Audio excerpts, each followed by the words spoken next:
welcome back to the Film Brain podcast. And of course, this is the Oscar special. We're recording this the night after the Oscars, and oh boy, is there plenty to talk about. And I've got some guests with me here today. First up, the Academy Award winner for Best Video about Book of Henry, Dan Olsen. Hello. Also, we have the Academy Award winner for Best Minion, the Omega. Hey, everybody. And finally, a star of a genuine award winner, shame it was a Razzie, Petros Ianu. Thanks, Matt. I appreciate it. Glad. Did Holmes and Watson win? I think it did win Worst Picture at the Razzies. I had that episode on this weekend as I was doing a lot of errands around the town and I walk everywhere. I was like, oh, I listened to this already, but I'll throw it on. And I actually want to see it now just to see what y'all were talking about. I don't think we said it in the actual podcast. I've actually not seen it.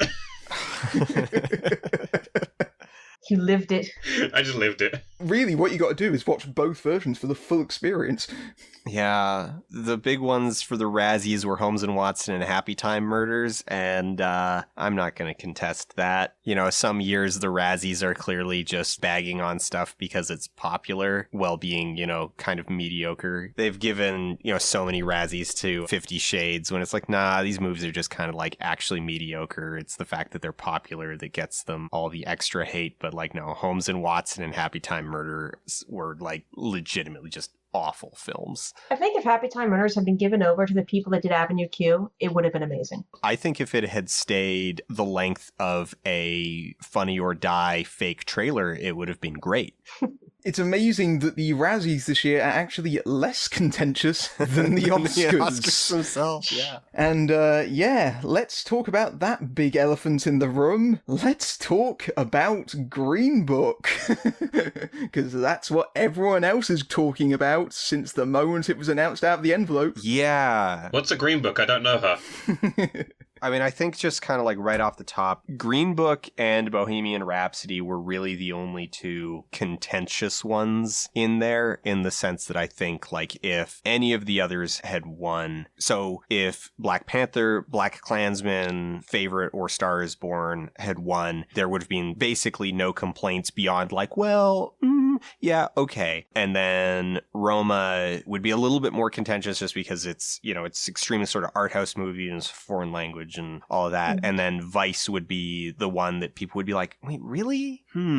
They would think of it as a really weird win, but I mean, it had no hope. So like, that's a huge hypothetical. Which is a shame because I mean, as a performance, I think Christian Bale did absolutely phenomenal in that. Yeah. So this really kind of was a year where it's similar to the year that Crash won in a lot of ways, in the sense that like you have a bunch of really strong, worthy films. You know, the year that Crash won, there was really only one wrong choice, but they only had 5 nominees. So double the nominees, double the number of wrong choices to 2. Like, don't give it to Green Book, don't give it to Bohemian Rhapsody. Well, my feeling on the Best Picture nominees was that I would agree that Bohemian and Green Book would be the movies that I would count out, but I would also discount Vice. I also think that movie didn't really earn that spot. I think the fact that Vice got so many nominations this year is a little weird. Is one of the more bewildering things about this year's Oscars, even if it went home with nothing. It got it for political reasons, because of the political climate in the world right now. Yeah, potentially. As you said, Dan, it is a year where there was no real clear favourite, despite the favourite being in the nominations. Yeah.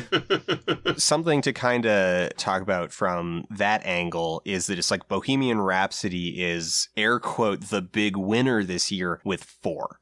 It wasn't even a sweep. No, there was quite a spread. There was a lot of movies that got 3. Yeah. That's got to be one of the lowest number of winners for a top number of winning awards in a long time, right? So that, like, Green Book took... 3. 3? It did take 3? It took Best Picture, Best Supporting Actor, and Best Original Screenplay. Okay. That's also contentious and probably should have been a little bit of an omen for later in the night.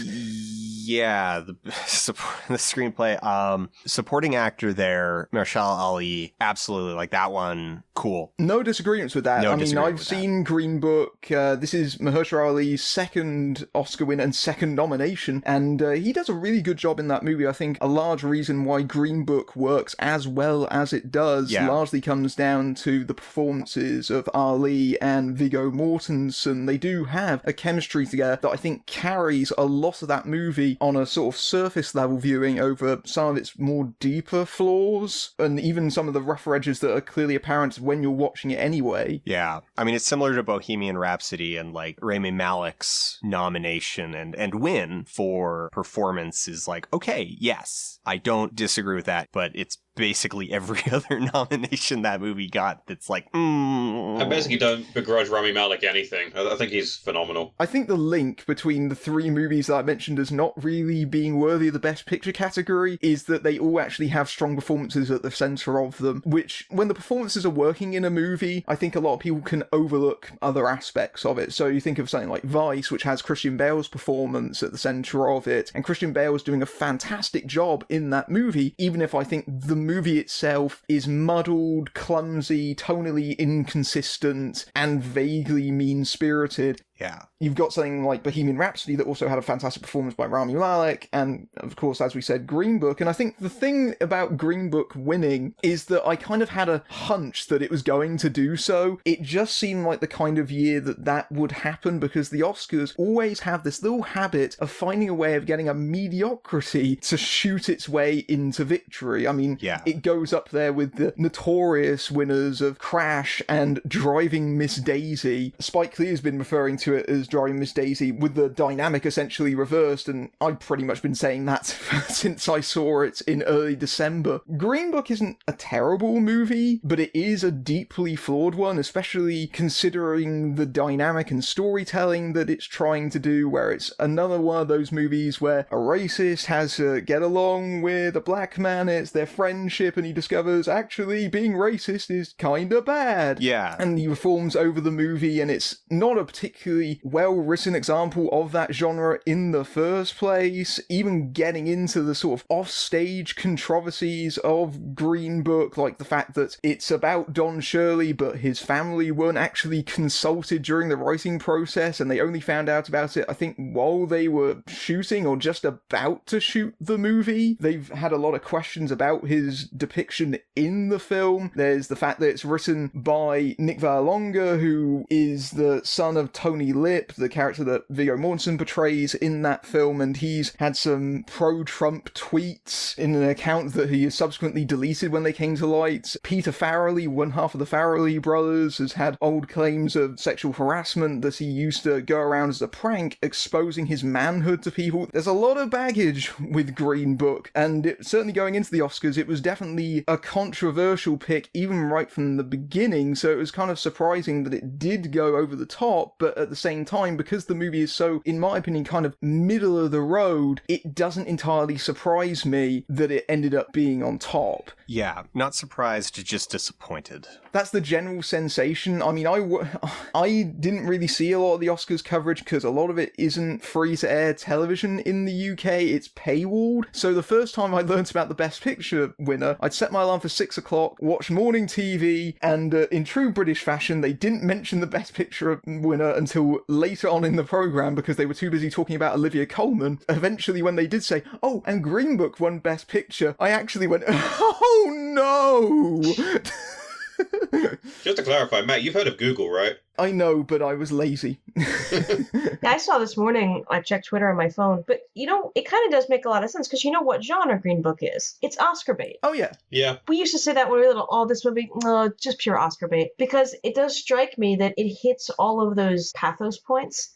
Yeah. I took a playwriting class when I was in high school, and the senior playwright and actor who the school paid to come in basically stood up and said, you want good reviews, you want people to pay attention, write about AIDS, write about another race, or write about about another religion or write about the Holocaust. And I thought to myself at the time, like, it's really harsh, but it does make a certain point. I'm actually surprised my German friend at film school that she's not gone to an Oscar. She wrote a film about the Holocaust and cancer and racism as well. So it was like, that would have definitely won an Oscar by now. What's the hat trick? It hits a lot of the marks in that it is a actor-driven film that is a historical drama that takes a complex social issue like racism and boils it down to being about individual flaws. This is sort of the core criticism, which I guess we haven't really covered. Like, the systemic flaw that Green Book is tapping into is that it is yet another film that takes a complex, deeply rooted structural societal issue like U.S. racism, which, spoiler alert, was codified into law as legal, organized, industrialized slavery, and boils it down to just being a problem about people not getting along. Yes. And makes it an individual flaw. And you mentioned that as well because the title of the film comes from a travel guide made for black tourists, telling them safe areas, what towns to avoid, listing sundown towns, and the movie sort of mentions that, but never really goes into any kind of detail about those things. You get individual elements of it, but the Green Book is not really the focus of the movie, despite being the title and having an enormous significance to black people. Instead focuses much more on the relationship, the true friendship as it markets itself, between Tony and Shirley. The problem with the way the film addresses the subject matter is that Tony, I don't think, has a moment where he actually properly changes. He just sort of does over the course of the movie. There's no active course of transition for him. He starts out the movie as someone who, when black plumbers appear in his home, he bins the glasses that they drink out of, and then suddenly, by the end of the movie, Don Shirley's allowed at the Christmas table. Racism solved! He makes a friend. It makes me think of, like, This Is How We Solve Racism by Joey, age 5. Like, a very simplistic, like a child would think, oh, well, if a black person and a white person and they just get together and be friends and everything's grand. But no. Yeah. That is basically it. The thing is, in a year where movies have come out like Black Klansman, or The Hate You Give, or Black Panther, it really If Beale Street feels Could Talk. weak. Oh yeah, and If Beale Street Could Talk, of course. It was a year for very strong African-American helmed and created films about African-American experiences. And you're seeing a bit of a slap in the face that it's like, okay, like Moonlight last year. Oh, Moonlight the year before last, actually. Was that 2 years ago? Oh, wow. That was 2 years ago, because last year was Shape of Water. Oh, man, 26. Right. So 2 years ago, Moonlight, intensely powerful film about black queer experiences. Green Book belongs in 1992. It does. It is some Dances with Wolves level, like, historically woke. That was woke for the 80s. It's 80s woke. When I came out of the movie, I thought, wow, you could literally make this movie 25 years ago, and it would be exactly the same film. Yep, that's pretty much it. You're actually saying about like how movies like Green Book are definitely actor-driven pieces, and guys, we need to learn is that actors, we're tiny-minded people. We don't have very large brains. I say we because I'm one of them. We like it when we do well, and that's what makes a good movie, right? Yeah. The thing is with Green Book is that it's exactly the kind of movie that has been skewered for just as long as things like Driving Miss Daisy and so on and so forth. I mean, even just this past week, Seth Meyers had a really brilliant takedown of exactly these kind of movies, where he literally went through those tropes in that sketch, and it's a really sharp, pointed sketch, and it pretty much functions as a beat-for-beat takedown of Green Book, pretty much, but it could also apply to the numerous other movies that directly reference in there, movies like Hidden Figures, Dangerous Minds, and so on and so forth. Was that the sketch where it's like start off with some racial tension? Do you need a hand? Like this lady holding all these groceries and she's just like, haven't you done enough, Whitey? Oh no, it's not. Was that the one or is that No, that's a different one. Yeah, see, that's how hack this is that there are multiple amazingly good parodies of exactly this formula. Oh yeah, the Seth Meyers one I think is actually straight up called white savior. Yeah. Oh, okay. It's great. It's actually really funny, the sketch, honestly. If you've got a second, I recommend going to check it out. It really made me laugh when I saw it. I can't remember why. I just caught it casually when I was like scrolling through Facebook or something. It's basically like this black woman basically followed around by a white guy who keeps like complimenting her and saying, "See, you can do it." As though it's like, yeah, I know, I'm your boss. I've adjusted the microphone for it. It's all about black African-American characters standing up for themselves, but it's the story actually about the white man going, "You go for it." You know? It's so patronizing, and I feel like that's becoming the narrative everywhere. People can do things without someone else being involved. That's of the majority. I mean, I know I'm white, so I really shouldn't have any point of view about racism. And sometimes, like, I'll see stuff going on Twitter, and I want to say something. I'm like, I've got nothing to add here. It's so frustrating because how are we going to tell now when actually good narratives come along? When, like, something really groundbreaking really does happen and it changes the world or the country or even just one family, everyone's going to be like, seen it. Saw Green Book a few years ago.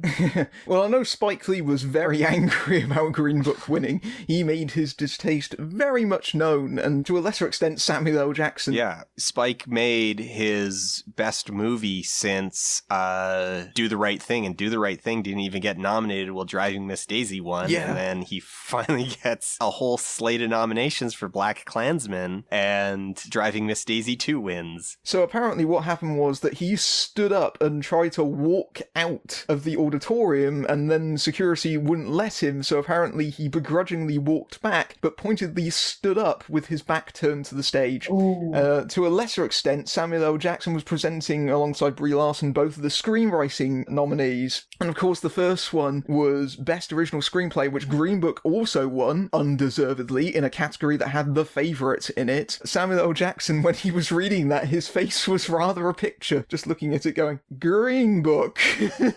Really? When he read out the Best Adapted Screenplay, which Black Klansman won, he was ecstatic, over the moon, cheering, and of course there's that great shot of Spike Lee jumping onto Samuel, hugging him as he does so, as he goes onto the stage. Yeah. That kind of says it all, really, and just that weird juxtaposition back to back. You give an award to Green Book, and then you give another award to a far more radical and far more pointed film about the same issue. It kind of highlights the exact problem there. I get the impression that Spike Lee might have been aggravated towards the end of the night of having to keep being asked about Green Book, you know, the movie that he didn't make. Yeah. Because I was watching the morning TV coverage, everyone's camped outside the Vanity Fair after party. Both ITV and BBC asked Spike about his thoughts on it, and on BBC there was a much more pointed, "You're British, right? I'll put it this way. It wasn't my cup of tea." He's made no secret of it. It's fair enough, he's Spike Lee, doesn't it?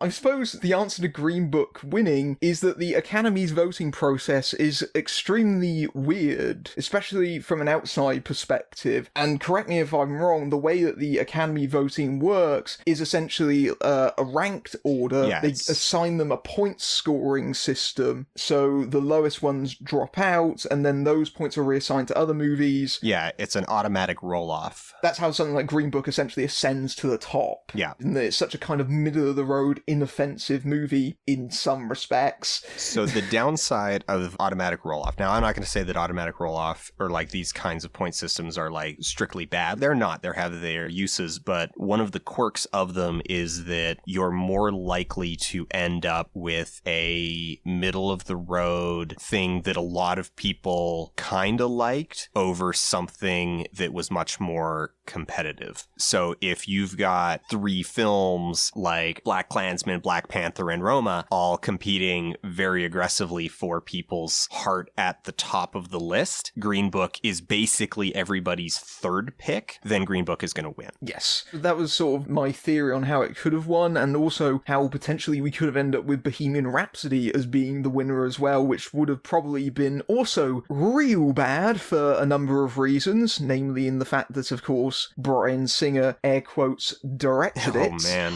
Yeah. I honestly wouldn't be surprised if like you audited the ballots and it wound up being that number one picks across the board were like Black Panther, Black Klansman, Roma, Star is Born, and then just a huge number of 2s and 3s were Green Book and Bohemian Rhapsody in that order. I mean, Bohemian Rhapsody is a whole other can of worms, because Bohemian Rhapsody is also the other kind of movie that is exceptionally mediocre, but did actually resonate with audiences. The people that have made Bohemian Rhapsody, even Queen themselves, have kind of forwarded this weird argument of, well, the critics hated it, but audiences loved it, which, if you look at the reviews, that wasn't strictly true. There was actually quite a bit of praise for Bohemian Rhapsody, even if it was mostly for Rami Malek's performance in the movie, which, you know, he deserves that Oscar. I thought he did a brilliant job in that film, and I think it was pretty clear that he was going to win it. I think he has swept pretty much all the major awards leading up to the Oscars anyway, so it was all but confirmed that he was going to win it here as well. But the thing is with Bohemian Rhapsody is that it's not a very well-made movie, but I suppose the fact that it's competent in any kind of way, and even that might be arguable in some areas, is perhaps an accomplishment just given the tumultuous background of the movie where, of course, Bryan Singer was fired during production. Dexter Fletcher was brought in, who's directing the Elton John biopic Rocket Man, so he did pickups on it. As I said in my review at the time, Bohemian Rhapsody feels less like a Singer movie and more like a movie that's been directed by Queen. Yes. And to that end,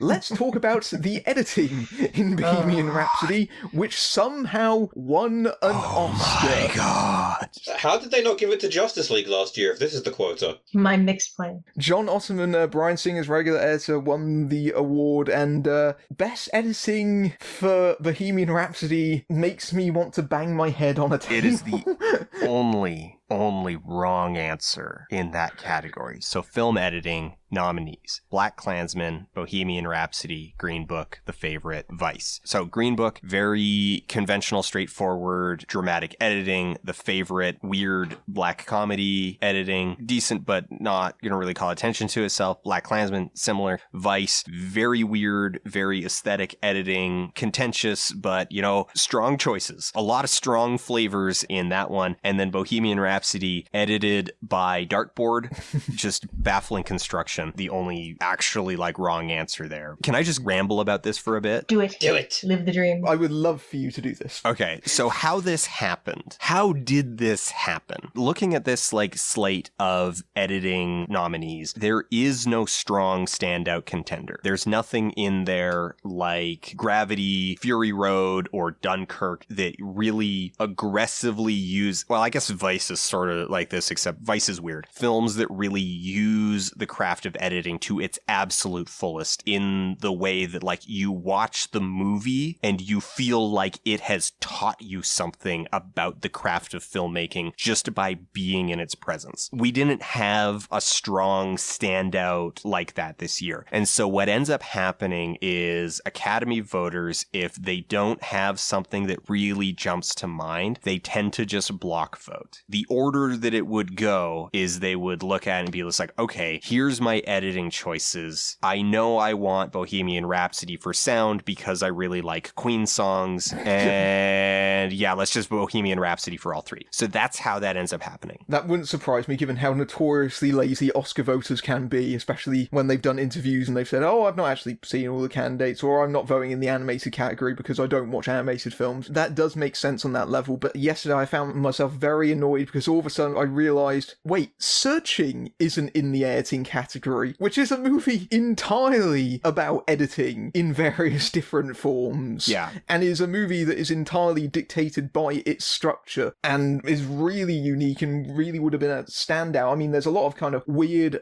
lapses and oversights in some of the smaller categories. Mission Impossible Fallout in none of the technicals. What's going on there? And like Bohemian Rhapsody, I'm just going to keep going with this. It's not just film editing, it's the sound editing and the sound mixing, it deserved none of those three. It is actually bad at all of them. That Bohemian Rhapsody won sound editing over First Man or A Quiet Place. Yeah, over A Quiet Place. Hold me back.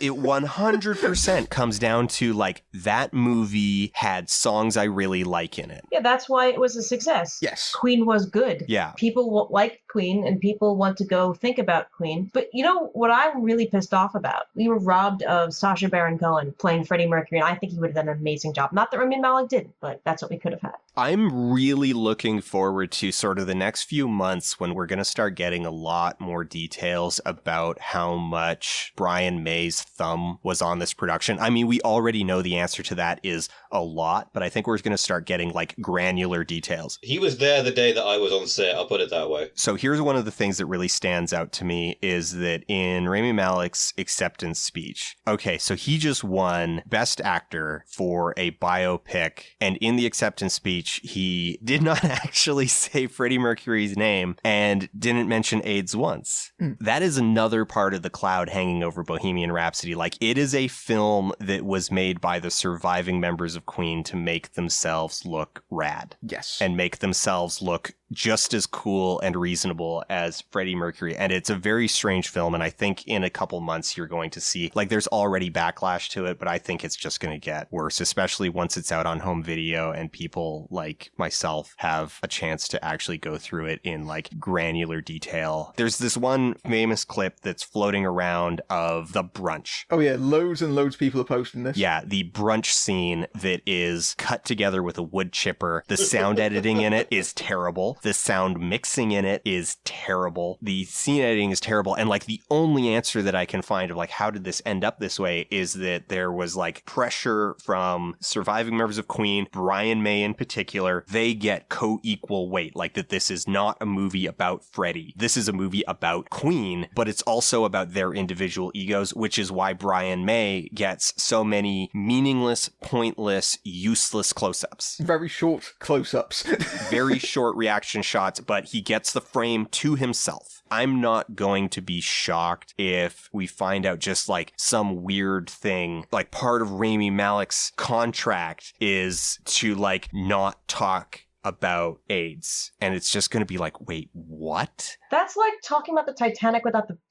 I think there's an even bigger scandal behind Bohemian Rhapsody that is yet to break. Petros, you mentioned that you were on the set for that movie? Yeah, I, again, another extra role for that. My friend Kelsey also did background work on it as well. Funnily enough, we were there on separate days, and yet she actually saw Brian May as well on those days. I saw Brian May because I just figured it was the scene that I was in. I was part of a crowd, and it was the Live Aid concert. I thought, you know, okay, they're getting Brian May on there to like see the whole crowd and everything, and you've ever gone, it's not the most glamorous thing. It was supposed to be, it's the hottest day of the year. This is what you've got to do. It's actually fucking raining in the background. He was just like walking around up on the stage, and I did notice they were focusing quite a bit on Brian May's character while they were doing these shots. It didn't occur to me until just now when you mentioned it that like he probably got an enormous amount of close-ups when I was on set, and Brian Singer hadn't been fired yet. Yeah, I think the Live Aid stuff was the very first stuff they shot. Either way, he wasn't there on set because that was all second unit stuff. The thing that we were most impressed by was Rami Malek and the fact that he so effortlessly became Freddie Mercury. There were some of the things that you're saying, it makes sense. There was obviously some problems. Yeah. It's hard to tell because it's not like with Holmes and Watson where A, it's pretty obvious when you're there, and B, I was actually in the meat of it with Holmes and Watson, whereas with Bohemian Rhapsody I was in the crowd. Rami Malek also did something else at the Oscars. He fell off the stage. I shouldn't be laughing, but... I don't think this was televised, but I did see someone did post a clip of this, and yeah, you probably shouldn't laugh, but it is kind of funny just to see him go, whoop. Apparently, the paramedics did actually check on him, but he's okay. He's alright. I don't know how you do that on a stage like the Oscars, but Because we're just so overwhelmed and confused, and you've had a few. Nash was saying on Twitter that the gift bags they had, at first, you know, we thought it was just like, you know, CBD products, but apparently there was like full-on like THC edibles in there. Wasn't there like weed lube in there? Yeah, that's kind of not the classiest thing ever. You don't give weed lube to a guest to come over to your house? I thought that was normal. No, No, only family. Only family gets the weed lube. There's always a fantastic article around Oscar time talking about the weird shit that they get in their goodie bags. They always get really bizarre stuff if they get nominated. My fiance, I can't remember what she told me she actually got in her goodie bag. She went to the Oscars the year before she met me. You know, apparently since she met me, clearly she's going to the Razzies more often.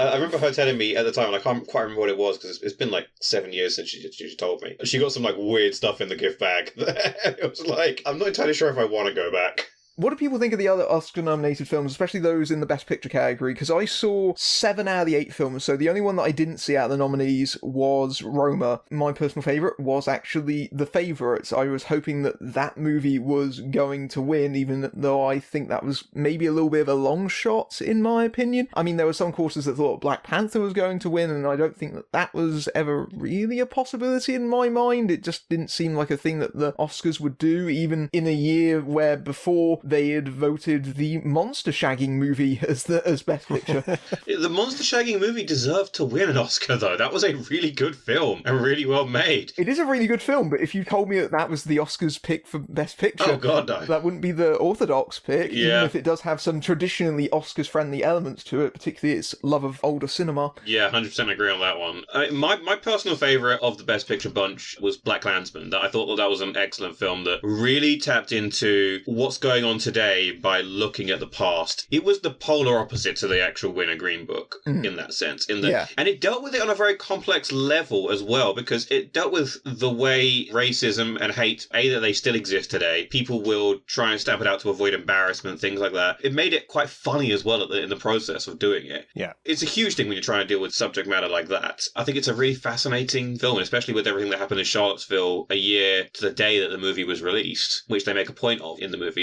I think it was, for me, it was an excellent movie. I saw a couple of the others, Vice, A Star Is Born. I liked A Star Is Born, actually. I quite liked that. That was sort of my runner-up. I actually thought that might have had an outside chance, but it's clear looking back retrospectively that actually it probably wasn't going to get much of one. I was really surprised when I saw A Star Is Born, because I saw it just before it came out, and I kicked myself for not actually getting around to reviewing it properly, but I really liked the way that it was so stripped back. It had that kind of verite feel to it that made it feel unique to me, at the very least. And the songs were so powerful in that movie. I mean, Shallow, of course, won Best Original Song, which was pretty much a foregone conclusion, I think. Mm-hmm. I think it's interesting to evaluate how A Star Is Born didn't win.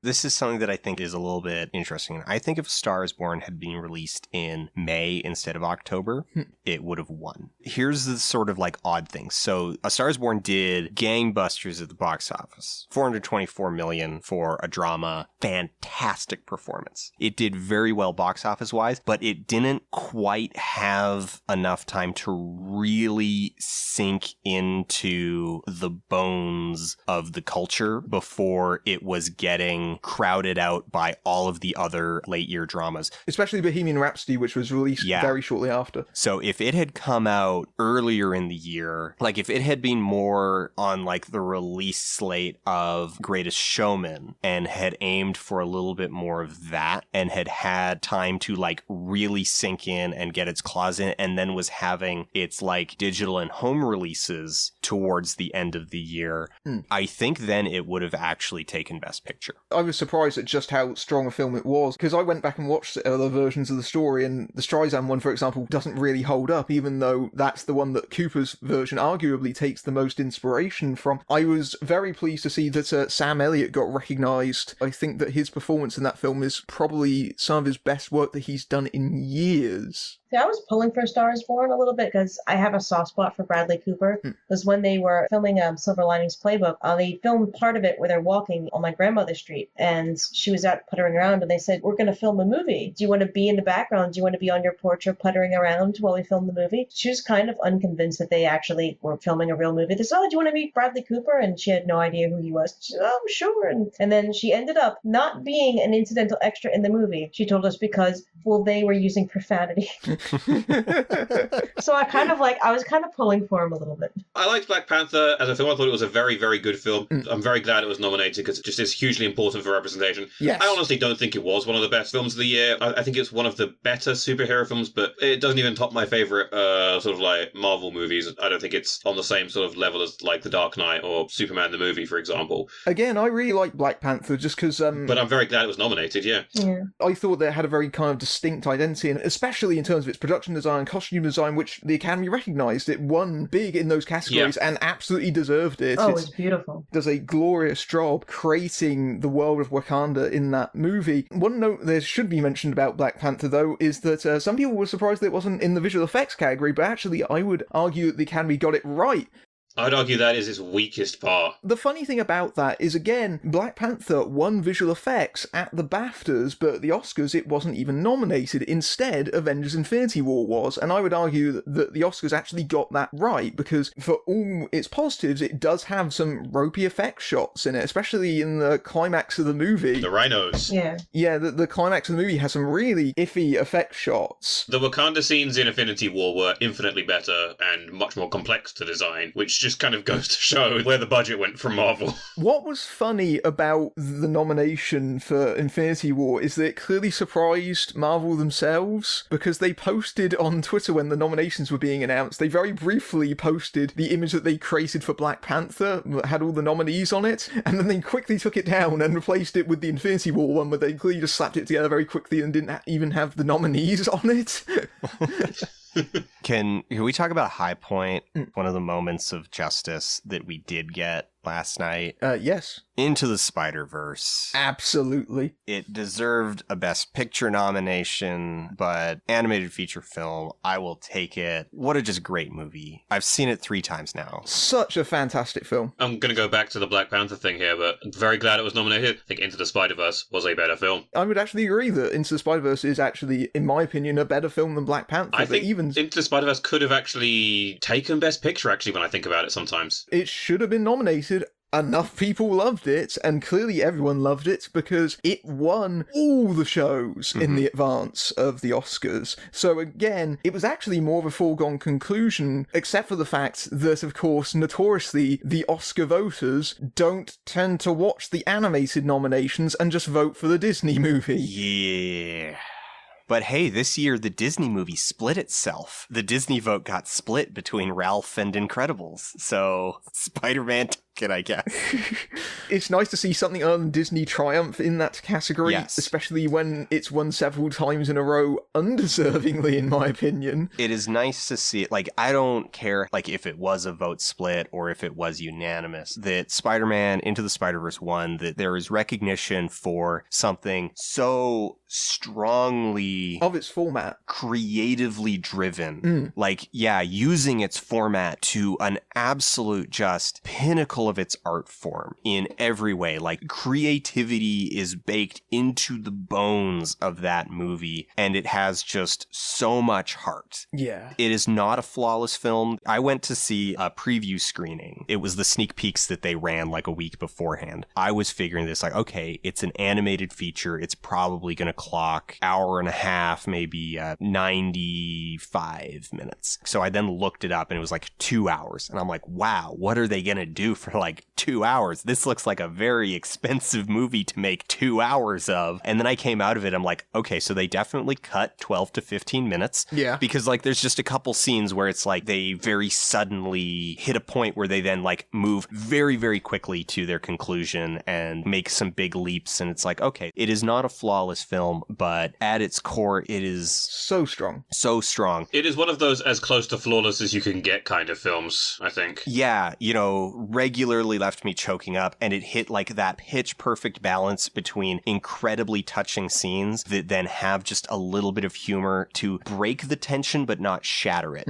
So like Mary Jane's eulogy, where then like I'm choking up just thinking about it. You know, Miles is in the crowd watching Mary Jane, and he's surrounded by all these other people who have done the same thing as him. Like they've gone out and they've bought Spider-Man costumes and they're wearing it. She says it is our responsibility to be Spider-Man, and then Miles Miles says to himself, I've got to be Spider-Man. And then the person right next to him is like, I think she was talking generally as a metaphor, not about you in specific. It breaks the heaviness of the eulogy scene without just being a pratfall like, woo! Oh man, we almost got serious there for a second. Like, it's a funny joke, but it's still respectful of the tension. And that balancing act is super difficult. Yeah. And they nailed it over and over again throughout that movie. And just no one had anything bad to say about it. Yeah, it's such a wonderful movie. It really is. And I'm actually wearing my Spider-Man t-shirt today. Just coincidentally, as it turns out. Petros, you said you had you'd worked with Lord and Miller before. Actually, it wasn't with Lord and Miller. I worked on Solo, and it was post Lord and Miller, yes. Post Lord and Miller. I really liked Solo and what came out of it, and yet after watching Spider-Verse, I feel really happy for them that they won over Disney in the end. I feel like that Lord and Miller took too much flack for what came out of Solo, especially seeing as a lot of what was in Solo, and I know this for fact, actually was their ideas. It was just changed slightly. Like, for example, some parts were made a lot bigger. I think it was actually a lot smaller movie when Lord and Miller were doing it, just based on some of the descriptions that I heard on set. What I body double for Alden Ehrenreich, which will be my claim to fame until the day I die, that I was Han Solo for a few days. I could actually win an Oscar tomorrow. Coolest thing I've ever done would still be I was Han Solo. It's pretty cool. I think it was a lot more comedic when they were doing it, definitely. I remember certain pages of the script were a lot more comedic. The actual script that we had, the stage directions were definitely Lord and Miller's original version. And reading them, I thought, this sounds like it was more directly comedy, and I think actually in many ways that would have made Solo a more appreciated movie for being something a bit different. Yeah. And thinking about Spider-Verse and the way that film tackled it in the end, I think it could have been more like that. You can definitely still see the Lord and Miller stuff in the final version of So, but it's always going to be the kind of what if they actually were allowed to complete it in the way they wanted to. It's lucky that hasn't dented them too much from what it appears. They're shopping around new ideas at the minute, and apparently virtually everyone is still trying to get their pitches, except for Disney. So the big British winner was Olivia Colman for Best Actress in The Favourite, and of course her speech was the one that everyone remembers.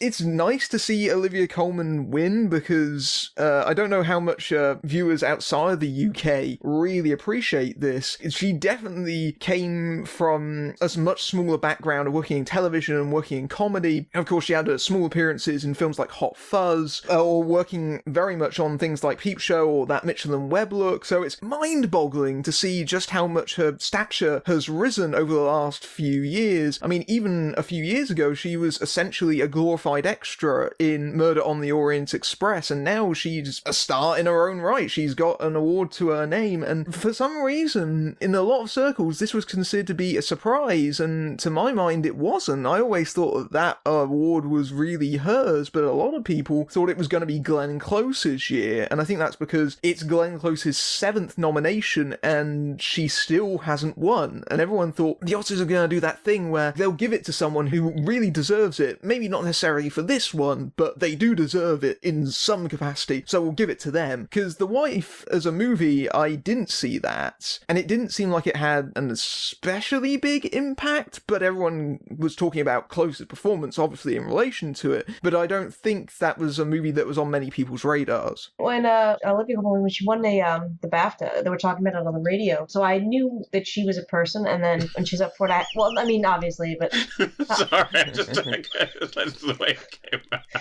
But no, I had to ask my wife, because I'm a dirty American, and she's like, oh, she was in this, and she was also in that, and she was in this show you've never heard of. And finally she's like, how do I quantify somebody who was just kind of famous but not really in British TV, who's now won an Oscar? And I was like, I don't know, but I'm looking at her wiki right now, so. I wonder if literally the Academy went, well, she's British.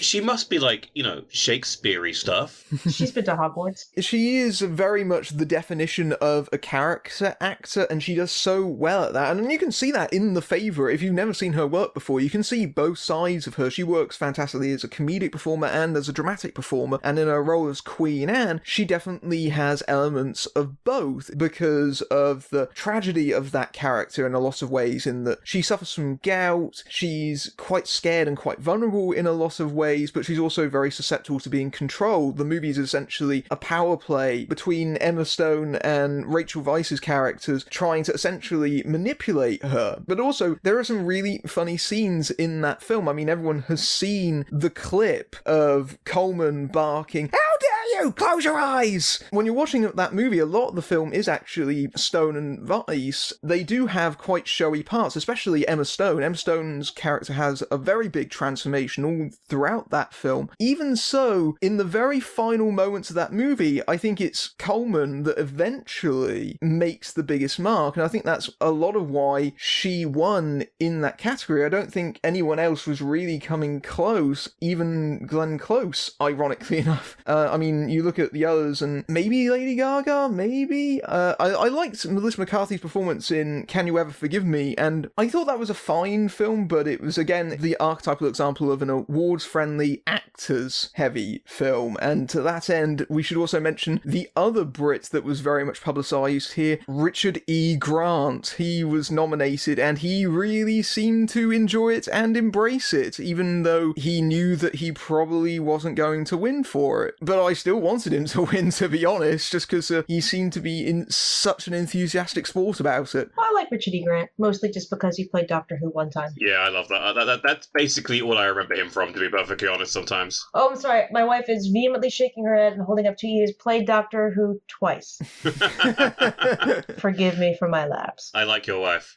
Dan, did you have any thoughts on any of the other nominees? I guess the one thing that I haven't mentioned so far is I guess my personal, like, antipathy, because my, like, personal favorite for several categories didn't even get nominated. And so it's like Annihilation didn't show up in sound editing, didn't show up in visual effects, didn't show up in sound mixing, didn't show up in editing, didn't show up in actress in a leading role. So because of that, I was just kind of like, why even care?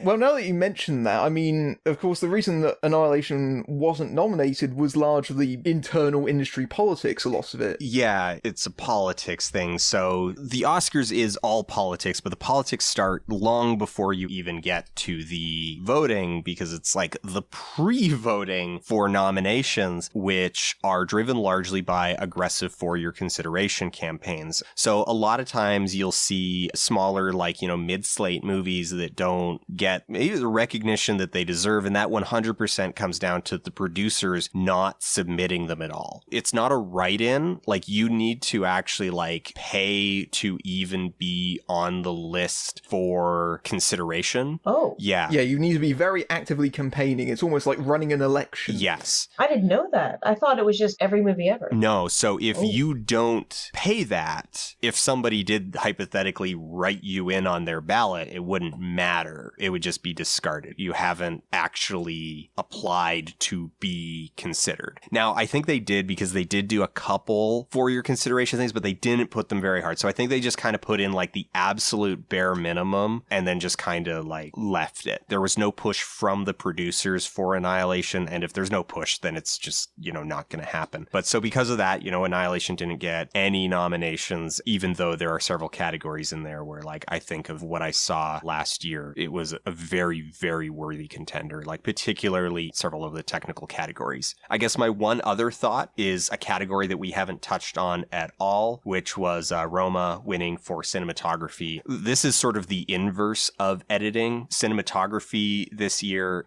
all like Cold War favorite, Never Look Away, Roma, A Star Is Born, all gorgeous looking films, but Roma is a class above all of them. Like, it is just amazing looking. Clear front runner, clear worthy winner in cinematography for that one. Well, you mentioned that you don't really have much reason to care, and I think that's interesting because that's an opinion that many people have expressed to me over Twitter in the run-up to the Oscars is, why care? Why give them the sense of importance? Because we love the drama of it. We love the narrative. Yes. We love going on podcasts the day after and arguing about the fact that our favorites didn't get nominated, so we don't really care about the Oscars, even though we've just spent 2 hours talking about them. Yes.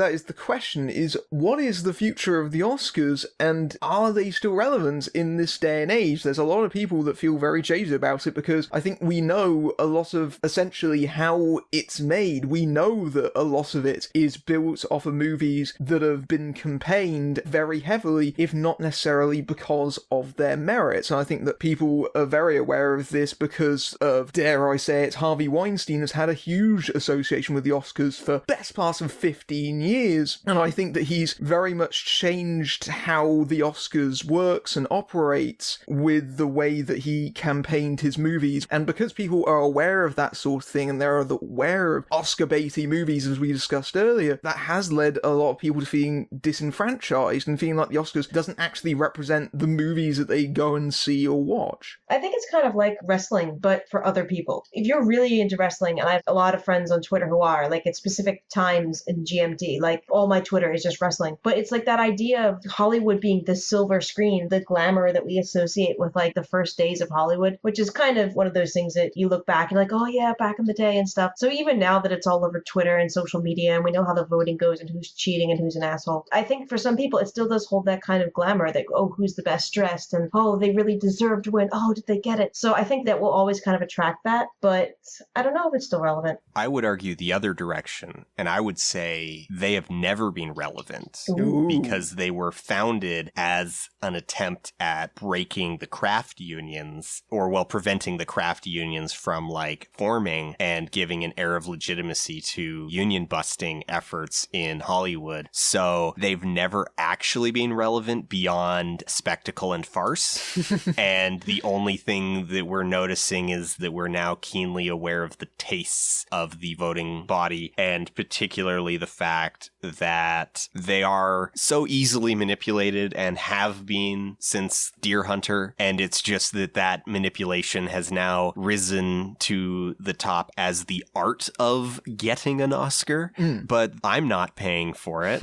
So I just get to sit back and enjoy the absurd, obnoxious spectacle, and I get to push up my glasses onto the bridge of my nose and act like I'm so much smarter than all of those rubes voting, because clearly my favorites, and it's circus. Professional wrestling really is a great comparison, except professional wrestling, like 90% of wrestlers know exactly what they're in. They know they're in a soap opera. I think the Oscars is in denial that they're a soap opera. Every now and then they get it. Some of the people involved understand that and clearly work the drama, but there is a huge portion of the Oscars, the Academy as an institution, that has convinced themselves they have bought their own hype. And that's kind of the problem. Now, I wouldn't say that there's a fix to that, because if the Academy wasn't constantly huffing their own farts, if they did admit that they were just a party, whenever they do that, whenever the Oscars tries to, like, get real, they just get, like, immeasurably worse. I'm trying to remember exactly how many years ago it was. I think it was 2014 was the year where they set up the stage so that it was actually like amphitheater style rather than a proscenium. So all of the presentations were actually happening at like ground level rather than elevated. It was supposed to be like close and intimate, and it became so obvious. This was just a bunch of people giving statues to their friends, because that's all it is. They did it once and immediately were like, no, pomp, ceremony, otherwise it's too obviously a charade. I mean, when you talk about the production of the show itself, this year's Oscars, the lead up to it, has had all sorts of road bumps. That's a mild way of putting it. It was looking like it was going to be a disaster from outside of it, because, of course, there was no shortage of controversies from the best popular film category that they set up and then retracted. Oh, God, yeah. The fact that Kevin Hart was going to host, and he lasted less time in that job than Eddie Murphy did. There was also the fact that they were trying to shorten the telecast by only having 2 of the nominated songs perform instead of the whole 5, which they retracted again. Then they tried to push certain categories like editing and cinematography into a post-show script that they performed in the ad breaks and they tack on at the end of the telecast, which is what the BAFTAs actually does in their televised version. The BAFTAs is pre-recorded on television, which is really annoying for me as a viewer because I already know who's won. It pops up on Twitter instantly. There's no point in doing it that way, quite frankly. Just show the whole thing, especially because when they show the BAFTAs, it's always a rush job with the editing because they're constantly, like, shit, it's happening while we're going on. Cut. What happened at the end of this year's BAFTAs is that in the postscript of awarded earlier, 2 of them were actually in the proper show because they were that sloppy and that rushed in trying to get it to broadcast. So again, the Oscars retracted that. It seems like, ironically, despite the Oscars being hostless for the first time in 30 years, the last time it was done so was, ironically, 1989, when Driving Miss Daisy won. It does actually seem to have worked out because lots of people have said, you know what, actually, this kind of works when you don't have a host. It turns out you don't really actually need a host because you already have a stage director. Yes. Don't get me wrong, I do like the host sometimes, but at the same time, this thing felt much snappier and flowed a lot better. It wasn't a total disaster. If they're going to have a host in the future, I still think one of the best ones was when Hugh Jackman did it, like, about 10 years ago. It opened with a big musical number. I thought that was pretty great. Maybe the host just open, middle, and close it, basically. I don't know. I feel like they're going too much to try and make the host a stand-up routine rather than necessarily be a host. And sometimes it's painful. I think that's the legacy of Billy Crystal. Yeah. Yeah, I was just about to say, they should just get Billy Crystal back one last time and then never have a host again. Bring him out of retirement for one last mission. Because, of course, Billy Crystal is kind of synonymous with the Oscars, and he's done so well at televising the cast because he's very good at improvising jokes. I mean, I was actually astonished because I was reading his autobiography, and he was talking about the year that he presented it when City Slickers was nominated and Jack Palance won. And apparently, on the night that he was hosting that, he had pneumonia, which is amazing. Ooh. Wow. Wow. Maybe they just get Jim Jeffries to host it next time. But yeah, I do think that the Oscars telecast is a lot cleaner when it doesn't have a host, ironically enough. Having this idea of having someone be like sort of comic and kind of sending up all the movies, it essentially adds up to a whole bunch of awkward, unfunny, extended sketches that just bloat out the telecast, and suddenly, bam, they're mostly all gone. Yeah. Like, as we were saying earlier, the whole thing basically constantly feels like actors loving themselves and Hollywood loving itself a little bit too much at times. And one of the biggest problems, and this is a whole thing about the Oscars, they can make it a lot better because for the longest time it has not been a celebration of movies and moviegoers. It's been a celebration of the people who make the movies. And I think that's a problem if you're trying to get people to tune into it. I know it's not the greatest award show in the world, but there's the Game Awards every year, which is hosted by Jeff Keighley. And they show trailers for all the new games. If you want to get people popularized, show a trailer for the next Avengers movie or something. Well, funnily enough, Netflix had a trailer during the premiere during the Oscars. They had the Irishman teaser trailer with no real footage from the movie, but I did notice it was a kind of like a calculated screw you to the Academy. At the end of that trailer, it says, coming soon to theaters and on Netflix.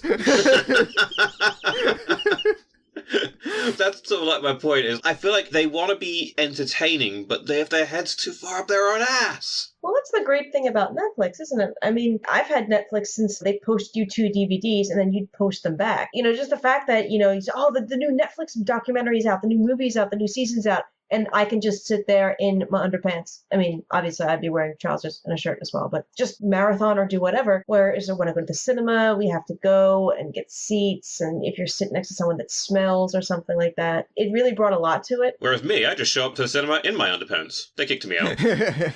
I mean, ironically, the thing about the Oscars this year is that the whole reason that they were trying to mess around with the format is that, of course, they have ABC breathing down their neck, and the Oscars have actually been declining in ratings for the last several years. Oh. But this show has defied that trend in that it's actually slightly up from last year. I think people tuned in to see what kind of clusterfuck it was going to be. That is true, it's potentially that, but it is actually 29.6 million tuned in. ABC and whatnot have been saying, like, oh, the numbers are going down, but 29.6 million people tuning into a single broadcast? Name one other show that has that, besides the Super Bowl. That's a good point. Yeah, but like a lot of the people working, like you got to keep in mind, it is literally the same people who were doing this back in the 90s, where 29 million for a big thing wouldn't even get you fifth. Yeah, that's true. So to look at some previous ratings, just to give you some perspective on that, the highest rating that I can see on here is 2001 when Gladiator won, where 42.9 million people watched it and Steve Martin hosted it. The closest that we've come to that in recent years, 40.3 million people watched Argo win when Seth MacFarlane hosted in 2013, and I'm suddenly getting back all those repressed memories. We saw your tits. We saw your tits. I'm so sorry. I am so sorry. And he said boobs, didn't he? He said boobs on air. Yeah, that opening number wouldn't work in a post-Me Too age, would it? Just to think that was a few years ago. Wow. It didn't work in a pre-Me Too age. Wow, that was indeed... It did indeed happen. Nothing specifically against Seth MacFarlane, because I actually have a lot of admiration for the guy, but that was dumb as fuck.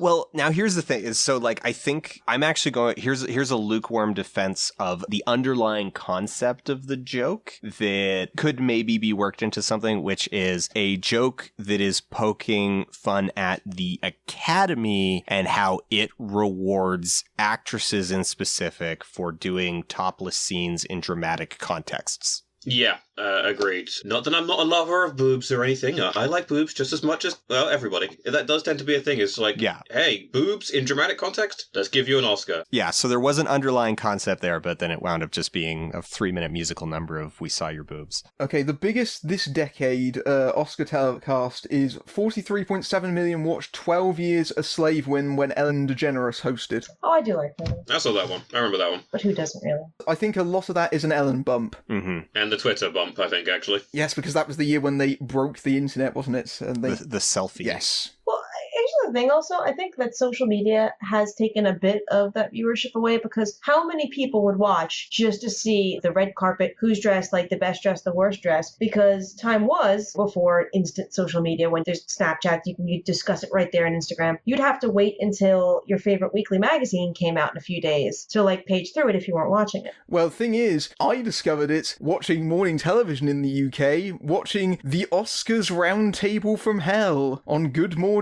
Britain. How about this for a lineup? Piers Morgan. Oh, Jesus. That's all you have to say. Perez Hilton, Mel B, and Vinnie Jones. Mel, what are you doing? Run away, Mel, run away. With special appearances by Elliot Gould, Tatum O'Neill, yeah. Vinnie Jones? Yes. Don't get me wrong, I have a lot of bizarre respect for a man who went from, like, having the most ridiculous football career to having the most ridiculous acting career. But, like, why was he there? Hello, roll call. Anyone in LA picking up our calls to be on this Oscars telecast at the Beverly Hills Hotel? Anyone? Anyone? No? Bueller. Did Piers Morgan open his mouth and like locusts fell out or something? Like, well, Piers Morgan said that he really liked Green Book, if memory serves, so, you know. he would. That is the most unsurprising thing ever. On brand. Anyway, on that note, I think it's time to wrap things up. So, where can people find you, Dan? They can find me on Twitter at FoldableHuman or YouTube, Folding Ideas. Where can people find you, Omega? You can find me on Twitter, the Omega Geek. I have a small YouTube show called Psych Media. We talk about psychology. And where can people find you, Petros? They can find me on Twitter at Petros of Sparta. They can find me on my website, leonfilms.net, and on YouTube at youtube.com/LeonUnity. We've got a whole bunch of actually film-based, not tutorials and not video essays, but kind of a bit of both in between, coming out soon, which the first one is coming out later this week, called How to Structure Your Screenplay. If you're somehow listening to this on various other platforms that aren't my YouTube, you can find me on FilmBrain. You can find me on Twitter, FB_BMB. I'm on Tumblr at FilmBrainBMB, Facebook, FilmBrain Reviews, and also this podcast is now available on many of your favourite platforms, be it Stitcher, iTunes, and various others, so go have a look for it and subscribe to it if you haven't already. Until next time, I'm Matthew Buck, fading out. Thank you for listening to the Film Brain podcast. Hope you enjoyed it. Just a reminder that if you want to support my work, be it podcasts or YouTube videos, please go to my Patreon at patreon.com/filmbrain, where you can experience those episodes early, among other perks. And just a quick shout out to my Patreons, Tim Poppleton, Sofox, Inigo Almandos, Tim Tark, G Viral, Robert Murray, Henry Jacob, Manuel Jonan, Lassie Voigt, Marley Berrickmans, Joshua Bowden. And remember, if you have any feedback about the show over social media, please use the hashtag FilmBrainPodcast. Oh, and here's a funny little outtake for you. My connection suddenly dropped midway through the recording of this podcast, and my software managed to capture my guests' rather perplexed reactions. Hello? Did we just lose? We did. It looks like he froze. It looks like Matt exploded. Oh, no. Oh, and he dropped. We're sure he's not that he didn't just Oscar rage himself into spontaneous combustion or something.